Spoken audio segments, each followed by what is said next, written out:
തനേഷ് തമ്പി വിളിച്ചു. തനേഷ്, പോയ ദിവസങ്ങളിലൊക്കെ ചർച്ചയ്ക്ക് വരുന്ന CPM പ്രതിനിധികൾ ഇപ്പോൾ ജെക്സി തോമസ് ഒരു മിനിഞ്ഞാന്ന് ചർച്ചയിൽ പറഞ്ഞത് നമ്മൾ ഈ പണം വാങ്ങിയെടുക്കും, പക്ഷേ ഈ പറയുന്ന രീതിയിൽ അതിനുള്ള വർഗീയ ഉള്ളടക്കം അല്ലെങ്കിൽ കമ്മ്യൂണലായി വരുന്ന സിലബസ് പരിഷ്കരണം അടക്കം നമ്മൾ നടപ്പാക്കില്ല എന്നാണ്. എന്ന് പറഞ്ഞാൽ അതിൻ്റെ വേറൊരർത്ഥം നമ്മൾ കേന്ദ്രത്തെ പറ്റിക്കുമെന്നാണ്. അത് വെറുതെ ചർച്ചയിൽ വന്ന് ക്യാപ്സ്യൂൾ പോലെ പറയാം എന്നതല്ലാതെ ഈ കേന്ദ്രത്തിലിരിക്കുന്നവർ മണ്ടന്മാരല്ലല്ലോ പണം വാങ്ങിയെടുത്ത് അതിൽ പറഞ്ഞ NEP-യിൽ പറയുന്ന കാര്യങ്ങൾ നടപ്പാക്കാതിരിക്കുമോ നോക്കാതിരിക്കാൻ.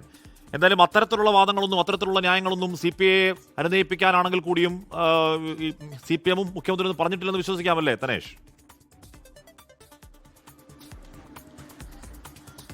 ഏതാണ്ട് അതേ അർത്ഥത്തിൽ തന്നെയാണ് ഹാഷ്മി CPIയുടെ പ്രധാനപ്പെട്ട നേതാക്കളൊക്കെ തന്നെ പ്രതികരിച്ചത്. മാത്രമല്ല വിദ്യാഭ്യാസ മന്ത്രി വി ശിവൻകുട്ടി പോലും ഒരു ഘട്ടത്തിൽ അങ്ങനെ, അതായത് കേന്ദ്രത്തിന് ഇപ്പോൾ പൈസ നേടിയെടുക്കുന്നതിനുള്ള ഒരു അടവാണ് എന്ന മട്ടിലുള്ള പ്രതികരണമാണ് അദ്ദേഹവും നടത്തിയത്. പക്ഷേ അതൊന്നും എത്രത്തോളം ഫലപ്രദമാകും എന്നുള്ളത് സംബന്ധിച്ചിട്ടുള്ള സംശയങ്ങൾ CPIക്ക് ഉണ്ട്. അത് അത്ര എളുപ്പമല്ല. ഹാഷ്മി സൂചിപ്പിച്ചതുപോലെ തന്നെ പണം മുടക്കുന്നത് കേന്ദ്ര സർക്കാരാണെങ്കിൽ ആ പണം എങ്ങനെ വിനിയോഗിക്കുന്നു, അല്ലെങ്കിൽ എന്തൊക്കെ നിബന്ധനകൾ പാലിക്കപ്പെടുന്നു എന്നതൊക്കെ കൃത്യമായി പരിശോധനയ്ക്ക് വിധേയമാക്കുമെന്നുള്ള കാര്യത്തിൽ സംശയമൊന്നുമില്ല. അതുകൊണ്ട് തന്നെ ആ നിബന്ധനകളൊക്കെ പാലിക്കുമ്പോൾ സ്വാഭാവികമായും ദേശീയ വിദ്യാഭ്യാസ നയത്തിൻ്റെ ഭാഗമായിട്ടുള്ള പല കാര്യങ്ങൾക്കും സംസ്ഥാനം വഴങ്ങേണ്ടി വരും.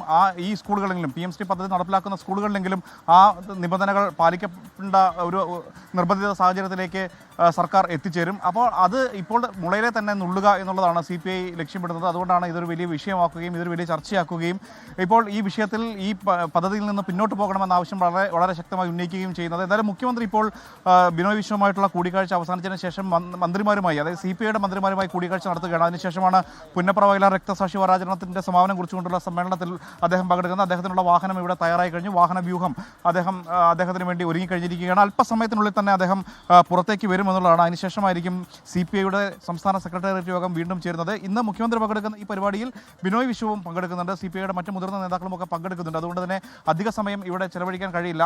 ഇപ്പോൾ ഈ ഇറങ്ങിപ്പോകുന്നതിന് മുൻപ് ബിനോയ് വിശ്വം മാധ്യമങ്ങളെ കാണുകയോ അല്ലെങ്കിൽ എന്താണ് തങ്ങളുടെ നിലപാട് എന്നുള്ളത് അറിയിക്കുകയോ ചെയ്യുമോ എന്നുള്ളതാണ് കാത്തിരുന്ന് കാണേണ്ടത്. ഒരു പക്ഷേ അടുത്ത ഒരു യോഗത്തിന് ശേഷം അത് കാര്യങ്ങളിൽ വ്യക്തത വരുത്താമെന്നായിരിക്കും അദ്ദേഹം പറയുക. കഴിഞ്ഞ കുറേ സമയങ്ങളായി, അതായത് ജില്ലാ കമ്മിറ്റി ഓഫീസിൽ നടന്ന സംസ്ഥാന എക്സിക്യൂട്ടീവിന് ശേഷം ബിനോയ് വിശ്വത്തെ മാധ്യമപ്രവർത്തകർ തുടരെ ചോദ്യങ്ങളുമായി സമീപിച്ചിരുന്നു. ഇവിടെ ഈ ഗസ്റ്റ് ഹൗസിലേക്ക് കടന്നു വരുമ്പോഴും അദ്ദേഹത്തോട് നിരന്തരം ചോദ്യങ്ങൾ ഉന്നയിച്ചുകൊണ്ടിരുന്നു. പക്ഷേ ഒന്നും അദ്ദേഹം പറഞ്ഞില്ല. കമ്മ്യൂണിസ്റ്റുകാരെല്ലാം പോസിറ്റീവായി കാണുന്ന ആളുകളാണ് എന്ന് മാത്രമാണ് അദ്ദേഹം പറഞ്ഞത്. എന്തായാലും ആ ചർച്ച അത്രത്തോളം പോസിറ്റീവാണോ എന്നുള്ളത് സംബന്ധിച്ചിട്ടുള്ള ആശങ്കകൾ ഇപ്പോഴും നിൽക്കുന്നുണ്ട്. ഒരുപക്ഷെ ബിനോയ് വിശ്വത്തെ കാര്യങ്ങൾ ബോധ്യപ്പെടുത്താൻ മുഖ്യമന്ത്രിക്ക് കഴിഞ്ഞിട്ടുണ്ടെങ്കിൽ അതിൻ്റെ കൂടി അടിസ്ഥാനത്തിലാണോ ഈ മന്ത്രിമാരെ ഇപ്പോൾ മുഖ്യമന്ത്രിയുടെ മുറിയിലേക്ക് വിളിപ്പിച്ചിരിക്കുന്നത് എന്നുള്ള കാര്യം നമുക്ക് ഇപ്പോൾ പറയാൻ കഴിയില്ല. പക്ഷേ ഒരുപക്ഷെ അങ്ങനെയാണെങ്കിൽ ഈ പ്രശ്നം സുഗമമായി പരിഹരിക്കാൻ കഴിയും. അപ്പോൾ അങ്ങനെയെങ്കിൽ എന്ത് ഫോർമുലയാണ് മുഖ്യമന്ത്രി മുന്നോട്ട് വെച്ചത് എന്നുള്ളത് പ്രധാനപ്പെട്ട കാര്യമാണ്. നേരത്തെ സൂചിപ്പിച്ചതുപോലെ തന്നെ ഒരു ഉന്നതതല സമിതി, നിരീക്ഷണ സമിതി രൂപീകരിക്കുകയും അതിൽ CPIക്ക് പ്രാതിനിധ്യം ഉറപ്പാക്കുകയും ഒക്കെ ചെയ്യുന്ന തരത്തിലാണോ എന്നുള്ളത് നമുക്കിപ്പോൾ പറയാൻ കഴിയില്ല. എന്തായാലും ബിനോയ് വിശ്വത്തിൻ്റെ വാക്കുകൾ ആണ് ഇനി വളരെ പ്രധാനപ്പെട്ടത്. അല്പസമയത്തിനകം അദ്ദേഹം പുറത്തേക്ക് വരും എന്നാണ് പ്രതീക്ഷിക്കുന്നത്. 5:30-ക്കാണ് ഇന്ന് പുന്നപ്ര വയലാർ രക്തസാക്ഷി വാരാചരണത്തിൻ്റെ സമാപനം കുറിച്ചുകൊണ്ടുള്ള പൊതുയോഗം വയലാറിൽ നടക്കുന്നത്. അതിന് ഈ നേതാക്കളൊക്കെ പുറപ്പെടേണ്ട സമയം അതിക്രമിച്ച് കഴിഞ്ഞിരിക്കുകയുമാണ്. ഈ യോഗം കൊണ്ടാണ്, അല്ലെങ്കിൽ ഈ കൂടിക്കാഴ്ചകൾ കൊണ്ടാണ് നിങ്ങൾ നീണ്ടു പോകുന്നത് എന്ന് വേണമെങ്കിൽ പറയാം. 4:30-ക്ക് മുഖ്യമന്ത്രി ഇറങ്ങുമെന്നാണ് പറഞ്ഞിരുന്നത്. ഇപ്പോൾ ആ സമയമൊക്കെ കടന്നുപോയിരിക്കുന്നു. ഇപ്പോഴും കൂടിക്കാഴ്ചകൾ തുടരുകയാണ്. എന്തായാലും പ്രശ്നം രമ്യമായി പരിഹരിക്കാൻ കഴിയുമെന്ന ആത്മവിശ്വാസമാണ് CPIM മുന്നോട്ട് വെക്കുന്നത്. ലോകത്തെവിടെയായാലും ഏത് സമയത്തും 24 വാർത്തകളും ഓഗ്മെന്റഡ് റിയാലിറ്റി പാക്കേജുകളും എക്സ്പ്ലെയിനറുകളും വിശദമായി കാണാൻ ഞങ്ങളുടെ YouTube ചാനൽ നിങ്ങൾക്ക് സബ്സ്ക്രൈബ് ചെയ്യാം.